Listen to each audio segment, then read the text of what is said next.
Good evening. It's Friday, Muy June buenas noches, 21st, es el 2013. 21 de junio, Matthew Ogden, viernes and I'm proud to be del hosting 2013. tonight's live Mi nombre es webcast Matthew from Ogden therougepack.com. y me da mucho Tonight, gusto we're ser su joined by, of anfitrión en course, esta Mr. reunión de Rouge in the larougepack.com. studio, as we Estamos are con el every señor Friday LaRouche night at en 8 el estudio, p.m. como Eastern siempre Time for ocurre, our los regular viernes a las 8 de la series noche of para live nuestra webcasts. serie en vivo And I'll also de be videoconferencias. joined Y tonight también by estaré Leandra esta Bernstein, who noche will be con Leandra asking a series Bernstein, of questions que le estará along with haciendo una myself. serie de preguntas al señor Now, LaRouche we have conmigo. a question which has Ahora, come tenemos in una from pregunta que an nos ha llegado institutional de contact un in contacto Washington, institucional and Mr. en LaRouche has Washington, requested that y el we señor begin LaRouche ha with the solicitado presentation of that que question. empecemos con la So I'd like to ask presentación Leandra to de come esa to the podium pregunta, así to es que present le that quiero question. pedir a Leandra que pase el podium para hacer esa pregunta.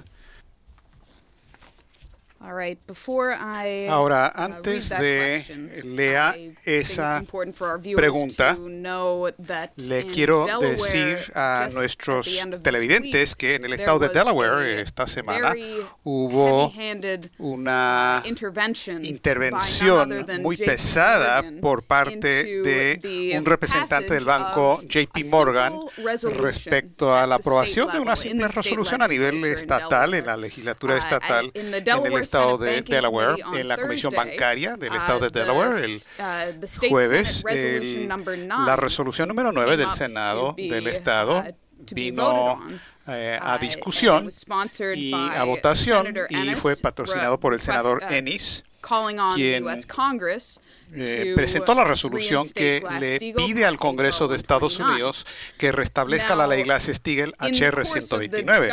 Ahora, en el transcurrir de esta resolución, el senador Ennis hizo referencia a los 66 años en que Glass-Steagall fue ley vigente y luego se revocó, y eso condujo a la crisis del 2008. Al hablar de esto, el senador Ennis hizo múltiples referencias a la posibilidad de que pueda haber rescate interno en Estados Unidos al estilo del prototipo Chipre. De repente, en esta audiencia, un representante de la Asociación de Servicios Financieros del Atlántico Medio intervino para decir que sería poco aconsejable respaldar esta resolución y que había que congelar la resolución y que debería haber más bien una discusión amplia para nunca llegar a nada sobre esta resolución. Y luego un representante del banco JP Morgan intervino para decir que es muy desaconsejable que Delaware, de entre todos los estados, aprueben esta resolución en este momento. Ahora, cabe notar que Delaware es, de hecho, el estado anfitrión de una industria, por así decirlo, bancario muy grande, y fue una experiencia interesante para miembros de esta comisión en el Senado del estado de Delaware llegar al auditorio y ver que estaba lleno de cabilderos de los bancos, y el organizador de la RougePAC, quien estuvo presente y estaba trabajando sobre esta resolución en ese estado, comentó que normalmente solamente hay audiencias sobre un proyecto de ley, pero esto no es un proyecto de ley, es simplemente una resolución. Es una resolución simplemente para hacer un llamado al Congreso Federal para que restablezca la ley Glass-Steagall. Eso no requiere que se cambie ninguna ley, eso no tiene que ver con ningún gasto de dinero, pero de todas maneras el auditorio estaba lleno de estos cabilderos de los bancos. Y entonces hubo un intercambio muy duro, fuerte, entre el patrocinador de la resolución y el banquero, el representante de JP Morgan, quien señaló que resoluciones parecidas, fue lo que él dijo, porque él intervino en contra de la idea de Glass-Steagall. Dijo que resoluciones parecidas se habían presentado en 17 estados, pero que solamente se habían aprobado en 3 estados.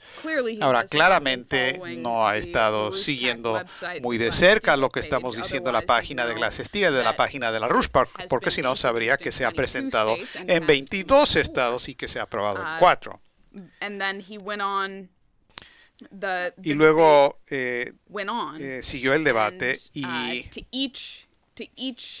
Para cada intervención del senador hubo respuesta de la industria bancaria, salvo sobre el tema de la cuestión de rescates internos al estilo de Chipre.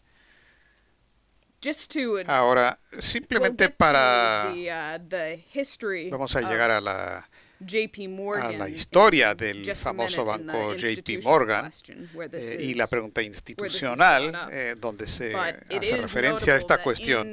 Pero hay que señalar que en el caso de Jamie Dimon, el ejecutivo de la JP Morgan, en la antesala ahí están las dos pistolas que se usaron en el duelo entre Alexander Hamilton y Aaron Burr, y Morgan sus antecedentes son de tremenda traición, porque el primer representante de esa orientación fue la compañía de Manhattan, que fue lo que hizo Aaron Burr, el asesino de Hamilton, cuando se estaba lanzando en sus operaciones bancarias en el estado de Nueva York hace centenares de años.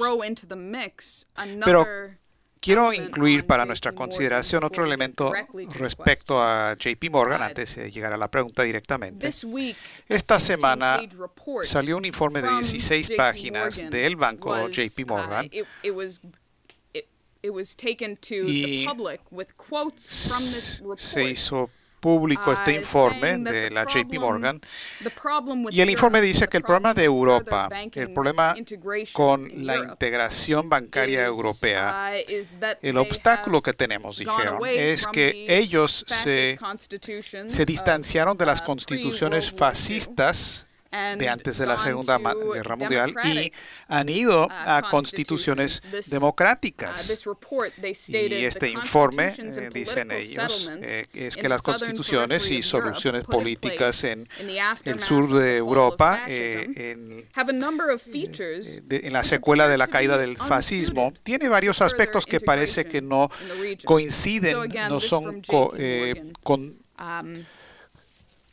no son adecuadas para la integración que requerimos en Europa. Bueno, ahora vamos directamente a la pregunta. Señor LaRouche, esta semana un cabildero de JP Morgan Chase fue ante el Senado de Delaware para hablar en contra de una resolución que era para llevar al Congreso de Estados Unidos una resolución pidiendo un regreso a Glass-Steagall, tanto en la Cámara como en el Senado de Estados Unidos. El hecho de que JP Morgan, que fue el arquitecto de la eliminación de Glass-Steagall empezando en 1994, que hayan salido públicamente y en nombre propio para tratar de obstaculizar esta resolución, eso indica que la lucha por Glass-Steagall está llegando a un punto decisivo. La población ya no quiere saber de los banqueros, los rescates bancarios no hicieron nada para la economía real, y ahora JP Morgan ha decidido que tienen que ponerse enfrente y adelante para oponerse a esto de manera pública. En el 94 fue un grupo de JP Morgan encabezado por Alan Greenspan, incluyendo a William Dudley, el actual presidente de la Reserva Federal del Estado de Nueva York, que planteó la estrategia para lograr la eliminación de Glass-Steagall. Cuando Greenspan fue nombrado como presidente de la Reserva Federal en el 87, él respaldó totalmente la idea de eliminar a la Glass-Steagall, que ocurrió por fin en el 99. ¿Piensa usted que la aparición de JP Morgan en la audiencia en Delaware de manera tan abierta para parar el restablecimiento de Glass-Steagall es una indicación de que hemos llegado al comienzo de la batalla final por Glass-Steagall? Estamos en el momento decisivo donde los enemigos de Glass-Steagall no tuvieron otra sino salir públicamente en defensa de una política que ha tenido consecuencias devastadoras para la abrumadora mayoría de los estadounidenses.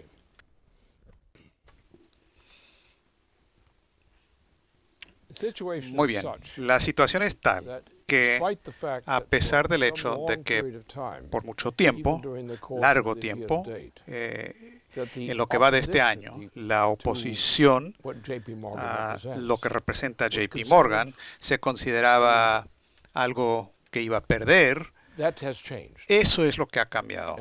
Y ese es el cambio decisivo. El hecho de que JP Morgan haya salido con todos sus puños y demás para pelear con esto indica que tienen miedo, y porque sí tenemos en Estados Unidos, en la población de este país, y esto sorprende a muchos miembros del Congreso, sí tenemos una tendencia que crece, que se acelera hacia la Glass-Steagall. Ahora, la gente en general en Estados Unidos, en general no sabe lo que es la ley Glass-Steagall, pero sí saben algunas de las cosas que significa, y esas cosas están claras. Y eso es más que suficiente para motivarlos. Desde mi punto de vista, ellos no entienden realmente lo que está pasando, pero sí entienden lo suficiente para tener razón en sus opiniones. Y esta confianza está creciendo dentro de ellos y se está expresando. Y solamente trucos sucios, pero muy sucios, podrían en estos momentos realmente pararle el restablecimiento de Glass-Steagall.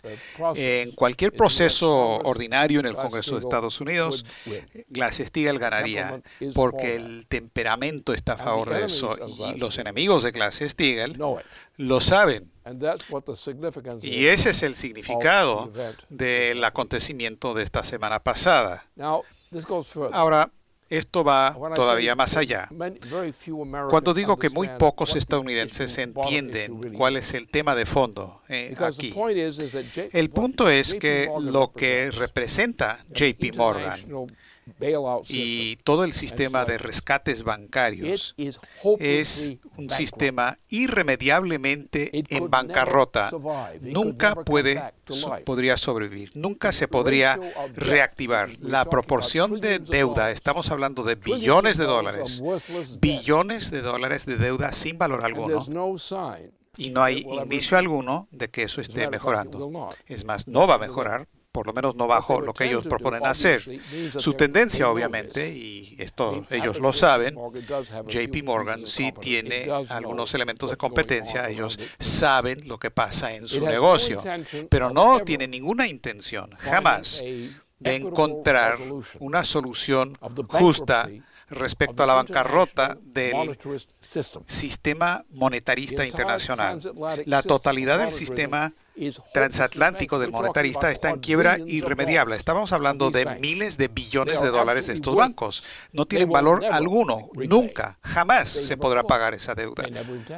Y nunca pretendían hacer eso. Lo que pretenden es otra cosa, que es la dictadura, obviamente. Ahora, desde nuestro punto de vista, ¿cuál es la situación? Nosotros vemos que la gente no entiende Glass-Steagall cabalmente. Entienden Glass-Steagall, les gusta, es correcto lo que opinan, pero no conocen la cuestión más profunda. La cuestión más profunda es que bajo la Constitución de Estados Unidos, la Constitución original de Estados Unidos y bajo sus leyes, no tenemos un sistema bancario en el sentido ordinario como sistema de banca nacional. Tenemos un sistema de crédito. Ahora, esta es una cuestión difícil que surgió en torno a Alexander Hamilton. Los otros representantes no tenían una idea, no entendieron cómo resolverlo. Teníamos deuda de la guerra, deuda con varias naciones que nos habían ayudado en la consecución de nuestra libertad. Pero la idea de cómo íbamos a pagar esas deudas que habíamos obtenido para podernos defender del Imperio Británico, esa era la cuestión. Y Alexander Hamilton salió con la solución. Fue la solución obvia de Hamilton. Se había hecho antes con la colonia de la Bahía de Massachusetts. Ya había tenido una intención en esta dirección que algunas personas se acordaban de eso. Y a pesar de que la colonia de la Bahía de Massachusetts había sido aplastada por los intereses holandeses, y los holandeses jugaron un papel decisivo en esto, algunas personas se olvidaron de las lecciones de la colonia de la Bahía de Massachusetts. Hamilton salió con la solución. Y es que nosotros no creemos en el tipo de sistema bancario, en tanto sistema nacional, que creen estos payasos. Y la mayoría de la gente normalmente tendrían la idea de aceptar esto solamente si les roban todo y en ese caso se enojan y cambian de parecer. Nuestro sistema es un sistema de crédito. No es un sistema monetario, es un sistema de crédito. El supuesto es, como lo planteó Hamilton, es que nosotros tenemos un programa bajo el cual hacemos que crezca la economía. Aumentamos los poderes productivos del trabajo. O sea, no tratamos de hacer un equilibrio del presupuesto, buscamos un desequilibrio, porque tenemos un plan nacional de administración donde no se hace nada sino es algo que aporta a que crezca la economía. Y por lo tanto, el dinero que el gobierno de Estados Unidos presenta como crédito a nombre del gobierno de Estados Unidos tiene la intención de que eso crezca. No es para hundirse más en el endeudamiento. Sí, claro, nos endeudamos, pero eso se hace al crecer más rápido de que nos endeudamos. Y eso es lo que hizo Franklin Roosevelt antes de la guerra. Esa fue su intención. Ese es nuestro sistema y ha sido nuestra intención. No somos un sistema monetarista. Y el problema es que todos los países europeos se basan en un sistema monetarista, que es básicamente el Imperio Británico. Es el sistema europeo del imperialismo. Nosotros no. Nosotros somos una nación singular. Hay otros que han tratado de imitarnos y eso es muy recomendable si es que saben cómo hacerlo. Pero el punto es que la idea es que el gobierno federal respalda la emisión de crédito que se crea a través del sistema federal. Este crédito luego se utiliza para financiar el crecimiento de la economía mediante la productividad. Por ejemplo, en el sistema viejo tendríamos una situación en Estados Unidos, el viejo sistema de Estados Unidos, donde el agricultor se endeudaría para poder llevar adelante la agricultura. Luego, cuando habían vendido su cosecha y habían ganado cierto ingreso, entonces luego les tocaba a los señores de la manufactura y así por el estilo. Así es que el gobierno federal emite crédito, pero organiza la manera en que emite el crédito y siempre se basa en el crecimiento físico y crecimiento relacionado de la economía, que aumenta los poderes productivos del trabajo, a diferencia de cualquier sistema europeo. Ahora, lo que tienen estos payasos de la JP Morgan y demás es que no tienen manera en que jamás podrían rescatar en realidad y están en la batalla final para defender su sistema.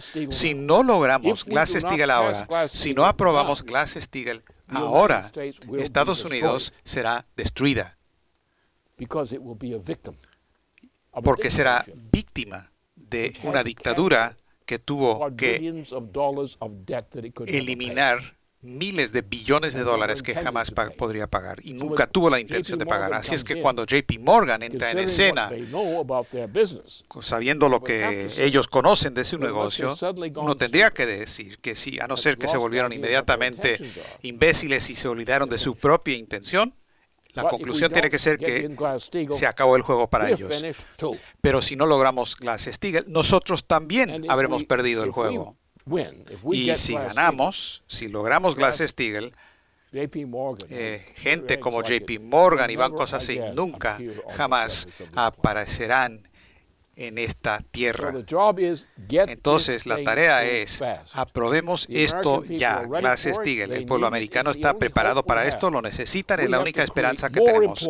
Tenemos que crear más empleo, tenemos que crear ingreso para empleo productivo para la nación. Tenemos que regresar al principio de Alexander Hamilton. Ese es nuestro sistema. Vamos a regresar a eso. Y podemos prometerle al pueblo de este país que si se aprueba Glass-Steagall ahora, tomando en cuenta el temperamento que requiere la nación para lograr Glass-Steagall, vamos a tener la mayor recuperación que la humanidad jamás haya conocido.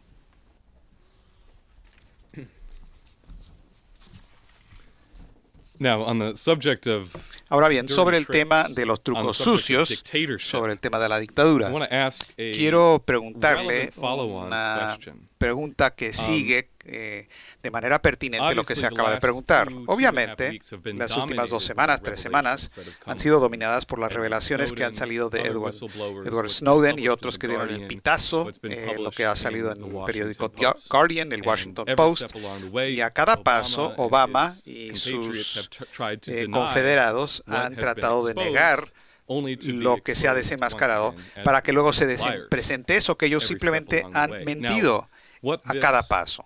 Ahora, lo que este asunto de vigilancia, espionaje quiere decir, no es sino es un sistema nacional e internacional de chantaje que haría que la operación de J. Edgar Hoover del FBI palideciera en comparación. Hay varias indicaciones de esto que puedo señalar. Primero, como se desenmascaró la semana pasada, remontándonos hasta la cumbre del Grupo de los 20 en Londres, en el 2009, la Agencia de Seguridad Nacional estaba trabajando con la inteligencia británica, la GCQ, que es la organización británica correspondiente, para monitorear todas las llamadas telefónicas de todos los jefes de Estado que fueron a esa reunión del Grupo de los 20 y también sus asesores. Esto lo reveló Edward Snowden.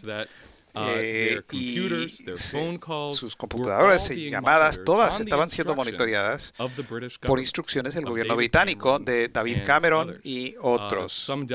Algunos delegados también se les engatusó para que usaran disque café, internet, que eran falsos, que los servicios de inteligencia británicos habían establecido para poder tener sus correos electrónicos.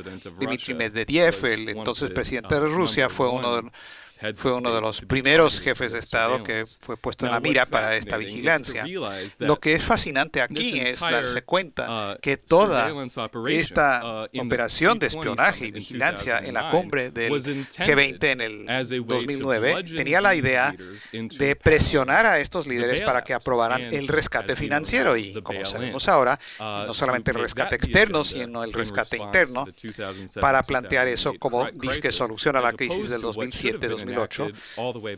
Y no lo que se debería haber aprobado en ese entonces, desde ese entonces, Glass-Steagall. Eso lo indicó una columna del FAZ de Alemania, que dijo exactamente cómo Gordon Brown le solicitó a los servicios de inteligencia británicos para que llevaran a cabo esta operación, para él tener la ventaja para poder imponer su agenda del rescate externo. Y está en la ley de la misma inteligencia británica, que dice que sus servicios tienen el poder para operar no solamente de la seguridad nacional, sino también en los intereses del bienestar económico del Reino Unido. Entonces tenemos eso. Luego también tenemos las preguntas internamente que el senador Kirk le preguntó a Eric Holder cuando él compareció para hablar de este espionaje, y Kirk presionó a Holder y le dijo: dígame lo siguiente, ¿usted en algún momento monitoreó las comunicaciones telefónicas de miembros de la Suprema Corte de Justicia de Estados Unidos? Y Holder lo negó, pero sin negar. Y Kirk le dijo: mire, la respuesta correcta hubiera sido absolutamente no, violaría la Constitución, separación de poderes y demás, pero usted no dijo eso. Ahora esto se ha confirmado, las sospechas del senador Kirk se han confirmado esta misma semana en una entrevista con Russell Tice, que es una fuente muy conocida, muy creíble, porque él fue la fuente del informe y los trascendidos del 2005 al New York Times, donde presentaron las evidencias de Bush de este espionaje interno. Él había trabajado con la inteligencia de la Fuerza Aérea y la Agencia de Seguridad Nacional. Lo que dijo Russell Tice fue algo realmente explosivo. Y esto en una entrevista dijo: yo tuve en mis manos, cuando trabajé en la Agencia de Seguridad Nacional, literalmente los papeles sobre este tipo de espionaje. Estaban viendo a oficiales de alto rango del ejército miembros del Congreso, de la Cámara y del Senado, especialmente las comisiones de inteligencia, la judicial y económica, en contra de abogados y bufetes de abogados, en contra de jueces, incluyendo uno que ahora está en la Suprema Corte de Justicia. Yo tuve la información de la intervención telefónica que se le hizo. Otros miembros del Departamento de Estado, miembros en el Servicio Ejecutivo, parte de la Casa Blanca, en contra de su propia gente, grupos antiguerra, en contra de compañías estadounidenses que hacen negocios internacionales, compañías bancarias que hacen negocios internacionales, ONGs como la Cruz Roja que van al exterior para hacer trabajo humanitario, en contra de grupos de derechos civiles. Así es que no me diga a mí que no se abusa de este poder, porque yo he tenido estos documentos en mis manos y lo he observado. Cierra comillas. Entonces este informe no solamente confirma las sospechas del senador Kirk, sino otros informes que nosotros hemos recibido de gente del Congreso en el mismo sentido. El entrevistador señaló correctamente en este momento de la entrevista, esto crea la base y el potencial para chantaje a gran escala. Y luego Russell Tice suelta la bomba. Dice, absolutamente. Y aquí está lo grande. Esto fue en el verano del 2004. Uno de los papeles que tenía en mi mano era una intervención de teléfonos asociados con un senador, quien quería ser un senador de Illinois, que ¿sabe usted dónde vive esa persona? Vive en una Casa Blanca muy grande en Washington. Lo investigaron a él y él ahora es presidente de Estados Unidos. Cierra comillas. O sea, esto va mucho más allá de lo que hubiera soñado J. Edgar Hoover. Es el aparato de control del Imperio Británico a nivel planetario y dentro de Estados Unidos. Y yo creo que esto se corresponde directamente a la razón por la cual muchos miembros del Congreso tienen quizás un poquitito de miedo para poder ponerse de pie con valor ante JP Morgan y este grupo en la pelea por Glass-Steagall. Así es que sus comentarios, por favor.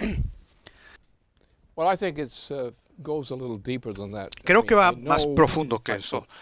Yo sé, por ejemplo, que estas consideraciones están ahí. Pero también sé que tenemos una historia muy larga de cobardía entre nuestros funcionarios electos en Estados Unidos. Lo conozco muy bien porque yo he sido blanco de esa cobardía y yo también he atacado esa cobardía. Yo diría que eso se remonta a 1971, más o menos para esas fechas, cuando yo empecé a jugármela en contra de estas payasadas. Esto no es nuevo para mí, de ninguna manera. Y lo que yo he visto es, bueno, miren, veamos el caso de Bush.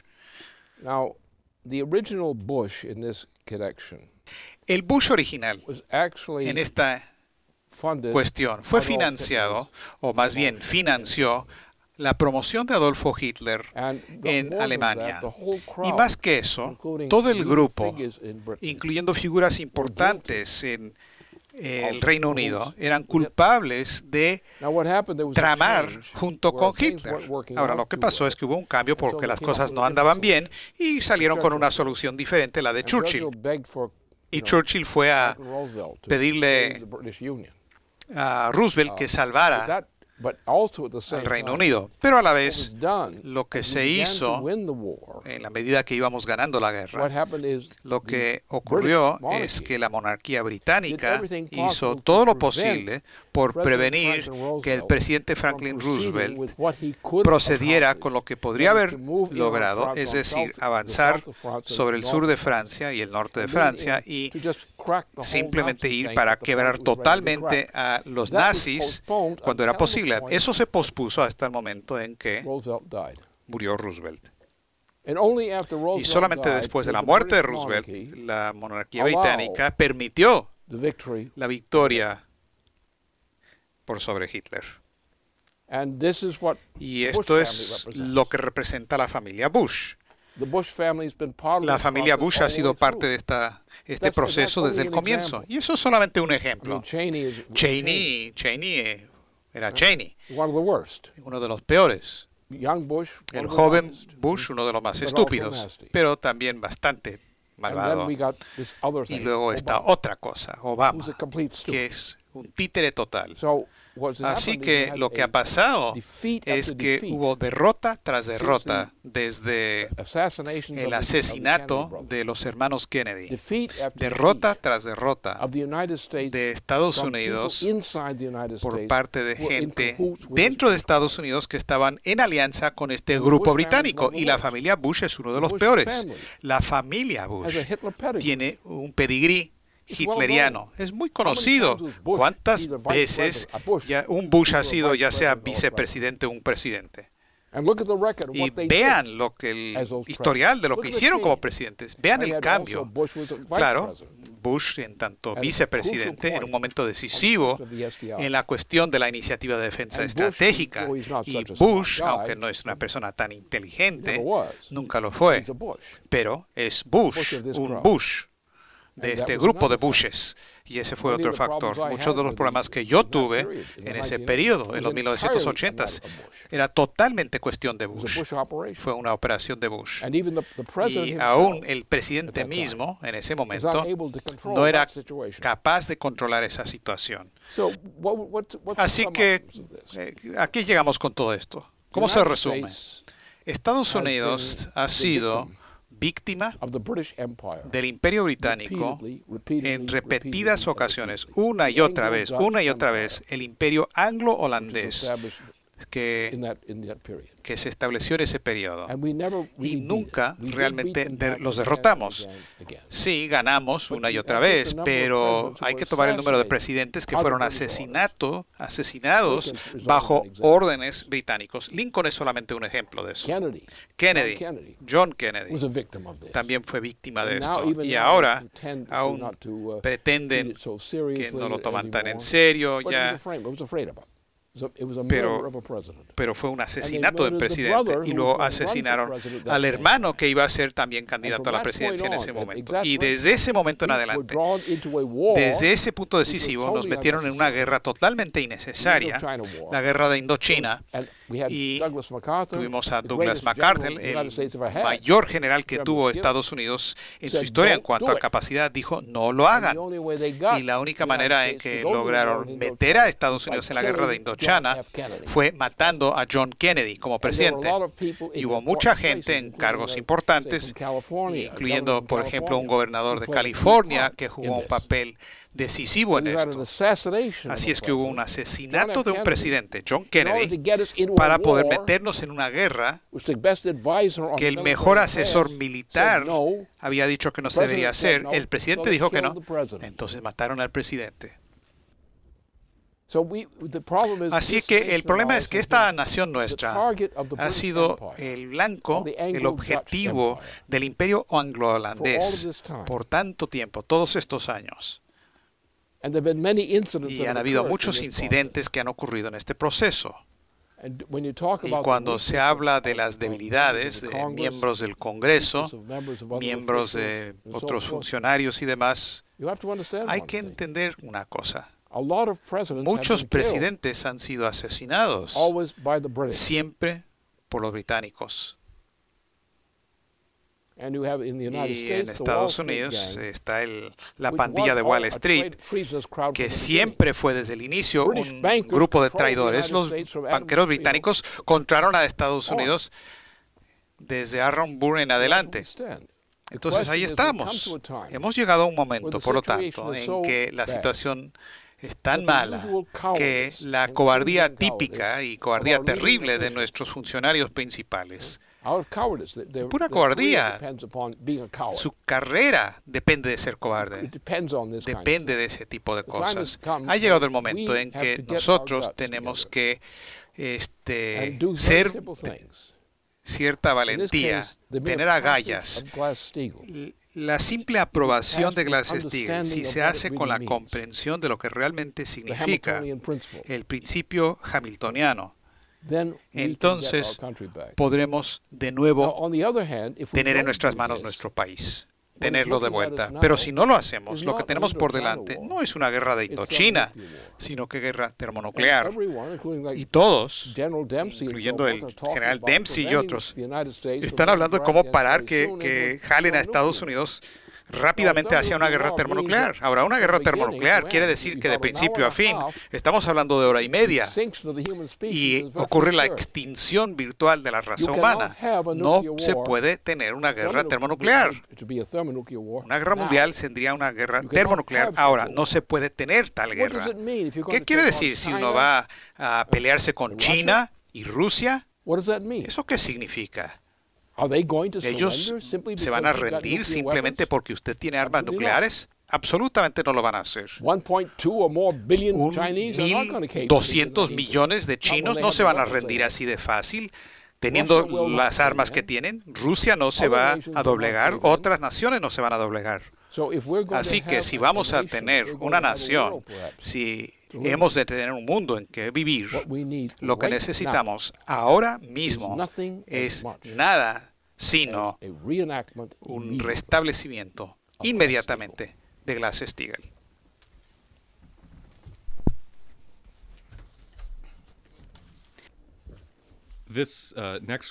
La siguiente pregunta es más o menos como tú has indicado y se refiere a la revuelta en contra de Obama y sobre el espionaje de la agencia de inteligencia y sobre Siria y lo que dicen los conocedores sobre lo que sería el resultado de lanzar una guerra contra Siria. Empezaré con, se informó la semana pasada de que hay una división sobre la situación del espionaje, y lo que indica esto es una ley que un congresista presentó, que es un republicano, y John Conyers, que es un demócrata. Esta fue subrayado en una conferencia de prensa que se llevó a cabo en el Capitolio la semana pasada, y hay un impulso similar. Hubo tres senadores que votaron en contra de darle armas a los rebeldes en Siria, y esos tres senadores eran dos demócratas, Udall y Ron Paul es un republicano, y dijeron que es un segundo Irak, un segundo Afganistán, y esto es peor. Y estos tres senadores más uno, este senador de Utah, presentaron una legislación para prohibir a este presidente de darle armas a los rebeldes de Siria, especialmente sin que haya un debate en el Congreso. Tom Udall dijo que debemos pedir cuentas a las decisiones unilaterales del presidente. No debemos participar en una guerra civil en el Oriente Medio, es en contra de nuestros intereses. Y otro dijo que el armar a los rebeldes debe haber un debate y el pueblo estadounidense debe decir. Chris Murphy dijo, tengo mis dudas sobre el plan de una intervención militar en Siria, dada la situación de la oposición y el riesgo de que nuestras armas caigan en las manos de los terroristas que estamos enfrentando alrededor del mundo. Debemos estar muy preocupados de que Estados Unidos entre en tal guerra, y el pueblo estadounidense merece un debate completo antes de comprometernos de entrar en un hoyo profundo y negro. Y el senador Paul dijo, la decisión unilateral del presidente de darle armas a los rebeldes causa mucho terror, porque si esto no tiene nada de supervisión, el pueblo estadounidense merece que se haga una deliberación, se haga un debate. Pienso, hay que agregar un poco más. Es una columna que fue escrita este miércoles por Paul Craig Roberts, que él fue el asistente del secretario del Tesoro durante el gobierno de Reagan, y él identificó que en el momento en que el gobierno de Obama empezó a hablar de cuál es la línea roja en Siria sobre las armas armas químicas. Cualquiera podía hacer cualquier cosa. Cualquier persona que pensara sabía que Washington fabricaría inteligencia falsa diciendo que el gobierno de Assad usó armas químicas, igual como cuando dijo el secretario Colin Powell, que dijo que Irak tenía armas de destrucción masiva. ¿Se acuerdan la imagen de Condoleezza Rice que dijo que iba a haber un hongo nuclear en las ciudades estadounidenses? Y él después dijo que los rusos sabían muy bien que Washington mentía y hizo un resumen de las declaraciones de Sergei Lavrov y del presidente Putin mismo. Y después dijo, Washington bajo Obama va a promover su agenda al punto de empezar la Tercera Guerra Mundial, que por supuesto significa el fin de la vida sobre la tierra. Rusia y China, cada uno de ellos puede destruir a Estados Unidos y protestan el asalto de Washington sobre Siria, y Washington pretende que esta es una guerra civil. Si Siria cae, Rusia y China saben que Irán es el siguiente. Ambos, Rusia y China, saben que después de que caiga Irán, ellos serán los siguientes. No hay otra explicación por qué Washington esté rodeando a Rusia y a China con bases navales, y ambos, Rusia y China, se preparan para una guerra que ellos ven será inevitable. Washington hace que los estadounidenses que no sospechan nada estén en contra de dos países que tienen tal bombas que en tal conflicto en donde todo mundo muere. Y él concluye, irónicamente, considerando que el gobierno demente que está en Washington, si la vida humana existe en el 2020, será un milagro. Toda la preocupación sobre el seguro social y el déficit del Medicare no tendrá significado. No va a haber nadie que pueda recibir esos beneficios. Así que quisiera escuchar la respuesta de esto y pienso que esto también corresponde a las declaraciones de lo que dijo Vladimir Putin, no solamente sobre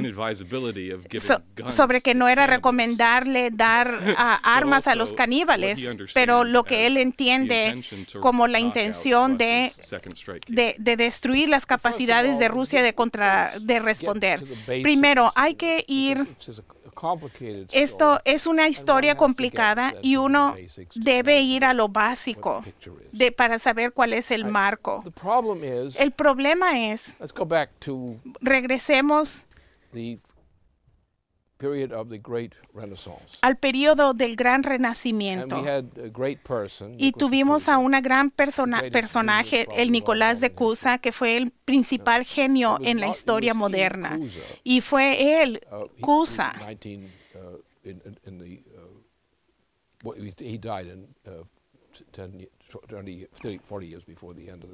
Él murió a 40 años antes del fin de la década, pero en ese proceso él se comprometió y a sus asociados a cruzar los océanos, en este punto el océano Atlántico, para crear la situación en donde Europa sin esperanza, el imperialismo de Europa, que hizo que Europa no tuviera esperanza, que fuese incapaz de salir del ciclo que remontaba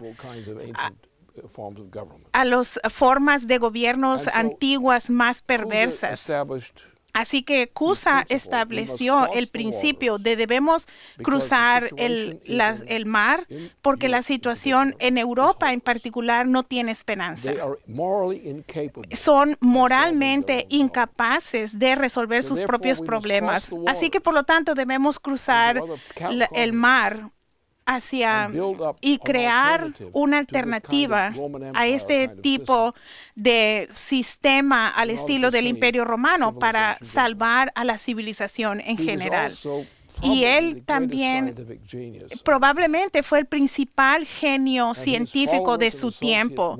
Y sus seguidores eran personas como Kepler. Kepler probablemente era uno de los genios principales en la ciencia física que haya estado en la faz de la Tierra, aunque hay cosas chistosas aquí y allá de él. Pero llegamos al momento en que debemos darnos cuenta de que no podemos hablar de argumentos entre las naciones. ¿Por qué vamos a hablar de tratados de paz, etcétera, cuando este tipo de cosas suceden? Cuando vamos hacia una guerra termonuclear, una guerra que puede despoblar al planeta en 1 hora y media,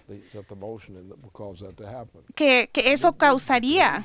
Y estamos haciendo un debate sobre estas cosas. El problema empezó con la existencia del imperialismo, como lo llamamos hoy día, que en su tiempo pasó de varias manos y por mucho tiempo ha sido británico, el Imperio Británico. El Imperio Británico siempre ha sido nuestro enemigo, ha sido nuestro enemigo antes de que existiéramos. Y ahora este imperio que se declara a sí mismo el propietario de toda Europa, declara que Estados Unidos es simplemente una colonia de este sistema europeo, británico, y que ellos rigen sobre todo y toman la comida para especular en su casino, para matar a la gente de hambre por propósito de estar en su casino. Y permitimos esto. Este es nuestro enemigo. Ese es el enemigo de la humanidad, el enemigo de todo lo que hemos creído, y debemos derrotarlo. No vamos a ir a una guerra termonuclear. No es nuestra intención. No queremos tal tontería. Lo que queremos es simplemente aplastar la intención de los peores asesinos en masa que hayan existido sobre la faz de la tierra. Y debemos hacer que la gente entienda, dejen de meterse en estas discusiones, son tonterías, no significan nada. Los están matando de hambre, la comida se la están quitando para convertirla en etanol. La gente va a morir de una manera muy rápida. Ya acaba de empezar. La reina británica declaró que su intención es reducir a la población de 7,000 millones de personas, aproximadamente 1,000 millones en un periodo relativamente corto. Y ella ha dicho que su política que siempre ha tenido en África, que ha sido blanco de asesinato en masa de africanos. Ahora quieren empezar una guerra en China. Es una guerra. Es el Imperio Británico. Debemos entender, tienen que entender cuál es la naturaleza de la maldad que se encarna en este imperio. Y debemos casi como vomitar, pensar la lista de líderes americanos que son admiradores y colaboradores del Imperio Británico. La humanidad, las cosas que le han sucedido a la humanidad en varias partes del mundo se basan en este imperio, que fue el Imperio Romano en un punto y ahora es el Imperio Británico. Hay que entender que esto es algo que se debe de controlar. La vida civilizada no puede continuar mientras esto sucede. Y lo que la gente cuando habla son tonterías. Las cosas surgen y son claras. ¿Y de qué habla la gente? De tonterías. Aquello, probablemente aquello. Son tonterías. El momento ha llegado en que la sobrevivencia de la humanidad depende en nuestra habilidad y de otros que piensan como nosotros de componer esto ahora y rápidamente. Lo primero que debemos hacer y componer es a Estados Unidos mismo, porque si cambiamos las cosas en Estados Unidos y sacamos toda esta podredumbre que está matándonos, podemos tener éxito en que la mayoría de las naciones se unan para detener y ponerle un fin a este espectáculo sangriento.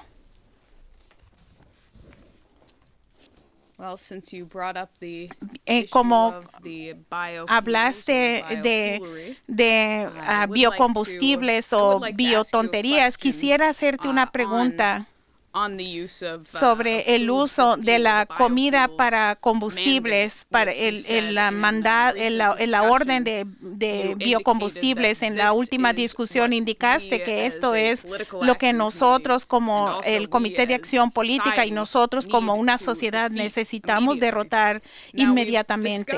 Hablamos de este programa y en otras publicaciones el impacto de la orden de crear los biocombustibles y el impacto en el ganado, en los precios de que están subiendo los precios de la comida, que la gente no puede comprarla, donde los subsidios del gobierno ahora van hacia el etanol y toma 1.3 galones de gasolina para producir un galón de etanol. Rápidamente vas a hacer que el precio de la energía también suba. Pero una cosa que no hemos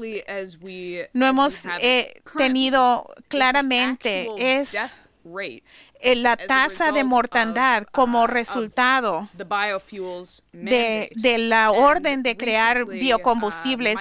Recientemente, Michael Kirsch, el autor de la propuesta de Naguapa, y Marsha Mary Baker, que trabaja para la EIR en estos asuntos, encontraron del 2011 un boletín de prensa de un individuo que trabaja no sé cómo se pronuncia su nombre, Indor Kopani, que trabaja con el Departamento del Interior, y en su boletín de prensa indicó que debido a las estadísticas de la Organización Mundial de Salud, el número de personas que mueren anualmente como resultado de la orden de incrementar la producción de biocombustibles del 2004 en adelante, es 200,000 personas al año mueren como resultado del aumento de producir el biocombustible a partir del 2004 a los niveles de hoy en día.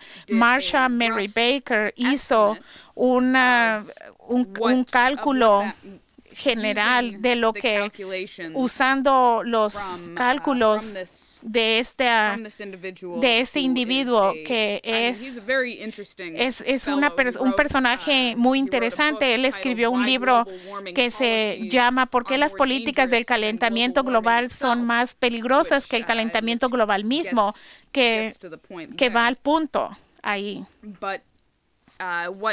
Pero lo que Marsha Mary Baker descubrió es de que un cálculo conservador, extrapolando las estadísticas del 2011, podemos ver la muerte de 250,000 personas al año y millones más que son afectados por enfermedades, y como resultado, desde que Obama se volvió presidente, un 35% del aumento en el volumen del maíz que se usa para producir etanol, de 94 millones de toneladas en el 2008 a 209 en el 2011. Es ahí donde está el número de muertes. 250,000 personas que mueren como resultado. El Papa Francisco hizo una declaración el jueves condenando a la especulación y lo que él llamó la dictadura de la economía.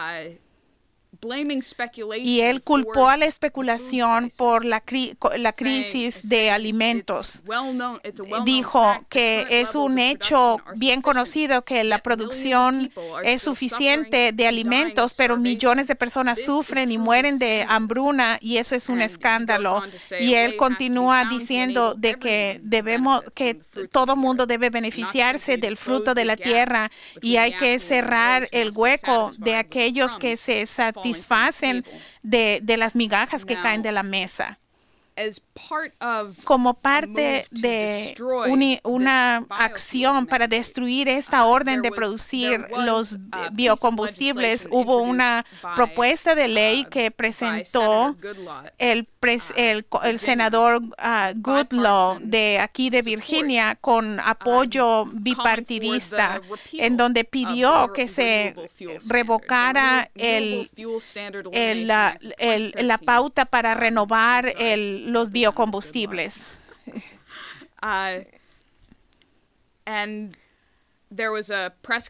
Y hubo una conferencia de prensa el jueves en donde hablan de nuevo sobre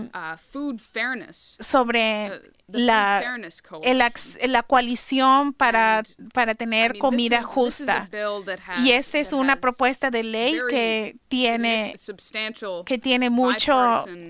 mucho apoyo de ambos partidos, bipartidista, y se acaba de reactivar, podría decirse, con esta conferencia de prensa de esta semana. Y sin agregar más, porque va a haber más cobertura y pueden encontrar más en nuestra página, pero quisiera que usted dijera cuál es su forma de ver sobre cómo vamos a destruir esta orden para producir biocombustibles y cuáles son las consecuencias de no destruirla. Bien, la pregunta y la respuesta que son ambas, porque la reina de Inglaterra, quien es el individuo número uno en el sistema global, y ella es nominalmente y funcionalmente, de hecho, la emperatriz del mundo, y especialmente con hecho de tragarse, de que se ha tragado Estados Unidos y que ha sucedido bajo Obama y sucedió durante los dos periodos de George Bush en la presidencia, y todas las cosas de Bush que le hicieron a Estados Unidos antes van en la misma dirección. Los Bush son un ejemplo de un grupo de personas en Estados Unidos y en otras partes que tienen este tipo de política. Y la política es reducir. La reina es la líder en esto y todavía su política es reducir la población humana de 7,000 millones de habitantes a aproximadamente 1,000 millones de habitantes de una manera muy rápida. Y lo que sucede ahora es como resultado de esa política de la reina de Inglaterra. Ella no es simplemente la reina de Inglaterra, es una emperatriz. Tomen el número de naciones que están literalmente bajo su control. Vean las políticas que se han presentado bajo su influencia particular. La política ecologista es esa. Es la política de reducir la población humana. ¿A través de qué medios? De cualquier medio disponible. Y esa es la política de la reina. Y ella es una emperatriz, no una reina. Ella es una emperatriz. Y ella se ha afianzado en Estados Unidos en grande. Y mientras uno permita que esto continúe sin que se haya oposición, no hay esperanza. La posibilidad de que exista la raza humana está en peligro. Si uno permite que esto continúe, si uno no detiene y tira eso, lo arroja y lo quema y se deshace de esa política, la política en sí es criminal. Es un plan para asesinato en masa, usando varios medios, matando a la gente de hambre. La tasa de hambruna en los Estados Unidos, el ritmo, ¿ustedes se dan cuenta cuál es esa? se dan cuenta en términos de la comida que la gente no va a tener, se dan cuenta del aumento de la mortandad si permitimos que esta política continúe. Y este presidente está trabajando para la reina, pero su intención es reducir la población del planeta de 7,000 millones aproximadamente 1,000 millones, y lo está haciendo ya, se hace, es lo que es el movimiento verde. Esto es lo peor en toda la historia conocida, no necesariamente en la magnitud es mayor, pero en intensidad. Eso es la peor maldad, la mayor maldad que uno puede imaginarse. Y si cualquiera quiere una justificación, ¿dónde está su moralidad? No tiene moralidad alguna.